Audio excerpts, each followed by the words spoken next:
নমস্কার, আমি হরসিত মজুমদার, সহ কৃষি অধিকর্তা, মন্তেশ্বর ব্লক। করছি উপরে ঝিঙে আর তার সঙ্গে বরবটি আগে উঠে যাবে। আর ঝিঙাটা প্রায় 2 মাস বয়স থেকে ঝিঙা খাওয়া শুরু করে, প্রায় 4-5 মাস ধরে ঝিঙাটা হবে।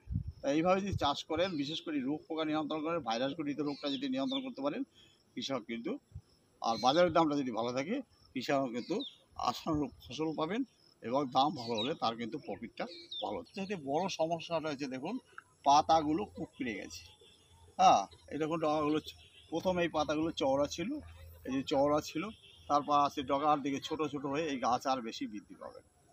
তা এটা হচ্ছে আমাদের যে শোষক পোকা আছে, শোষক পোকা বলতে জ্যাসিড আছে, তারপর হচ্ছে আমাদের চষি পোকা আছে, তারপর হচ্ছে মাইটস মাকড় পোকা আছে, সাদা মাছি আছে।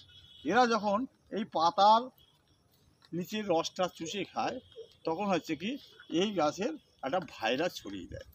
এটা হচ্ছে যদি ভাইরাস ছড়ায়, তাহলে এই পাতাগুলো এইরকম ছোট ছোট হয়ে যায়। এর থেকে কিন্তু ভালো ফুল বা ফল ধরবে না। এটা একটা কারণ হতে পারে। দ্বিতীয় কারণটা হতে পারে, যে বীজটা নিয়েছে সেই বীজটা যদি আগের জমিতে এরকম ভাইরাস রোগ লেগে থাকে এবং তার থেকে যদি বীজটা সংগ্রহ করে, সেই ভাইরাসের যে জীবাণু তার মধ্যে কিন্তু ওই বীজের মধ্যে থাকে। সেইখান থেকে যদি আপনার এই রোগটা হয়, তখন আর আমাদের কিছু করার থাকে না। যদি আমার বীজবাহিত রোগ হয়, তাহলে কিন্তু তার কোনো সমাধান নেই। সমাধান একমাত্রই, যখন আমি বীজ সংগ্রহ করব বিশ্বস্ত দোকান থেকে নেব, যেখানে যে বীজের মধ্যে ভাইরাস ঘটিত কোনো জীবাণু থাকবে না। 2 নম্বর হচ্ছে, যদি শোষক পোকার কারণে এই রোগটা হয়ে থাকে, তাহলে আমি যখনই ঝিঙে গাছ লাগালাম, তখন আমি শোষক পোকা যাতে না লাগে, আমি একটা নিম তেল স্প্রে করবো 10,000 ppm প্রতি লিটার জলে 1 ml গুলে স্প্রে করতে পারি।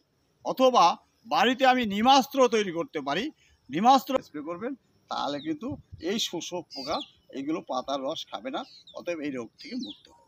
এরপরেও যদি আমার সাদা মাছি বা অন্য পোকা, শোষক পোকা যদি আসে, জ্যাসিড, চষি পোকা, তাহলে কিন্তু আপনাকে একটা শোষক পোকার ওষুধ ইমিডাক্লোপিড, যেটা প্রতি লিটার জলে 1/2 ml করে স্প্রে করতে পারেন। অথবা থায়োমেথক্সাম, সেটাও 1/2 গ্রাম পার লিটার জলে গুলে স্প্রে করতে পারেন। তাহলে এগুলো সরকারি ডোজ কিন্তু প্রত্যেকটাই হচ্ছে 5 লিটার জলে 1 ml, সেখানে কিন্তু বা 1 গ্রাম। সেখানে কিন্তু এখন এদের খেয়ে পাকস্থলী একটু রেজিস্ট্যান্ট হয়ে গেছে, সেই জন্য ডোজটা একটু বেশি দিতে হবে।